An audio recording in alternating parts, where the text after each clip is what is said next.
at its core, it's the commodification of human beings. And so when we're allowing something so important and intimate and like personal as sex to be commodified, you're teaching people that sex is something that can be had instantly with just a few taps. There's no actual human connection involved. We're not really analyzing the full impact that pornography can have when we're normalizing it so much.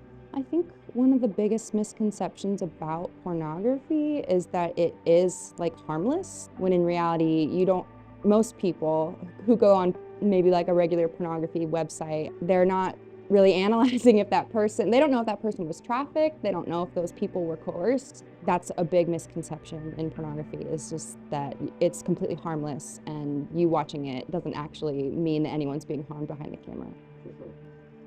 The big parts of grooming is sometimes they'll use pornography to groom the child, or they'll ask for nudes of the child, and then that becomes a sextortion situation where they then can control the child because they have those intimate images.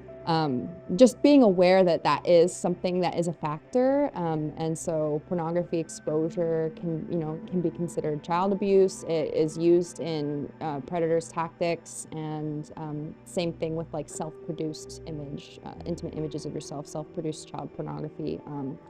Once you start sending that, it can be used against you, and that is something that we're seeing a lot on Discord and similar apps. As far as just like a basic teenager on these apps, well, they should always know that you can use blocking and reporting. The tools are usually there for most platforms. So you should know on the apps that you're using what controls are available. Because like, for example, TikTok has parental controls.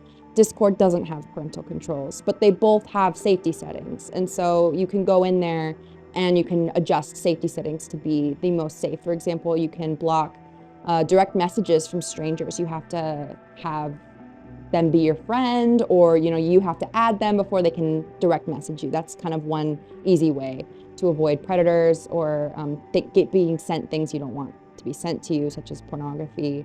So those are very basic things that kids can do, but just I think being aware that there are predators that want to have access to you, and just basic digital safety, and knowing that what you put on the internet isn't safe, isn't fully private. You can't really control where it goes. So just kind of knowing those basic things and discussing them with your parents is kind of the first line of defense.